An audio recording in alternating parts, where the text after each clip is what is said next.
bari hano bari gutembera mu mashyamba. Iri shyamba ririmo abakobwa babirukankanwamo n'ibyihebe. Nyagasani Mana.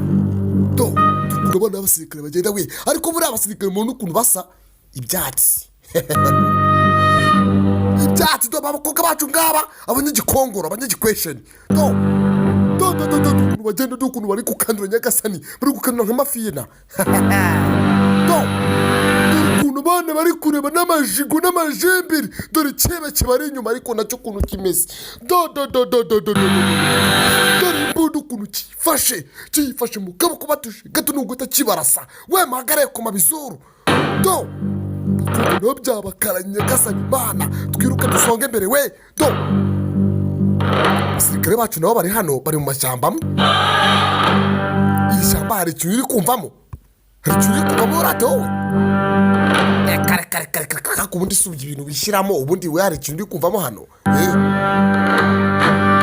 Nyamara ndi kumva ibintu biri kugenda yibagabaga. Bigenda bikora kuri ibyatsi. Urumva umusirikare amatwi aba ari ku mutwe. Aba arimo yumva Nyagasani. Mwebwe se muri hehe? Abakobwa bamaze kwirukanwa.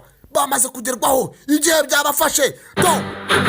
Dore cyebe nyuma Nyagasani Mana. Yewe ndabona tugiye gupfa Nyagasani. Nyagasani mwatobore tukigenda tukava muri aya mashyamba ariko namwe ariko nta kintu uri kumva. Ntacyo ndi kumva dutambika aho ngaho twagiye.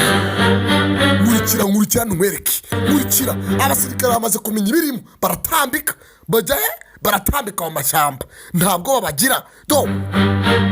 Ishyamba barimo dore ibirimo. Dore ibirimo abana b'abakobwa bamaze kuhagira igihe cyatakaye. Hano udafite siporo ni ukugwa muri wese.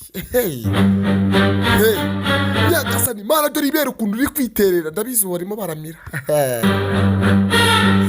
Ariko ubundi ibere rituma mumira kubera iki? What? Abakobwa bacu bamaze kuhagira Nyagasani Mana.